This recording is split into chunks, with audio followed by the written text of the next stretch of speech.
I'm just talking about me, period. Like like it's about you, bro. Yeah, like I said, it's I'm more than just it's bigger than music. You know what I'm saying? Like I'm also a motivational speaker. I go places. I talk to kids and young adults, troubled adults, and basically just explain my life story. My testimony is like powerful, and I really reach them because they reach back out and they let me know.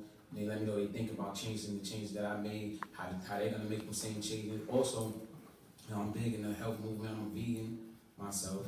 I became vegan by studying a whole lot of shit on just saying nutrition and health when I was locked up. You know what I mean? So I came home actually able to apply all the knowledge or whatever. So I think it's just long term. I think that's my biggest long term. I love music. Music is my passion. But my bigger purpose long term is just to be of service to others, helping others grow in any area, spiritually, physically, mentally.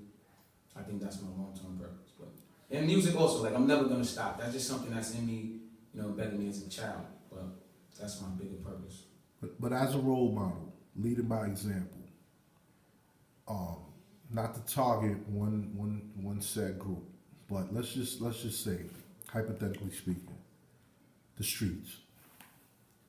How can you help transition the streets into the mainstream world? I'm not going to say the real world because people use that term not understanding that the real world is in how you perceive it.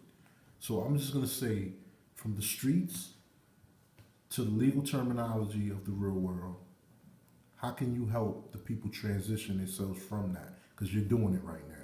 I was about to say, with action, like I said, by talking to them and giving them my testimony, my story, what I've been through, what I actually did, how I did what I did, and every time I strayed away from my passion, which was always music, every single time I always went to jail.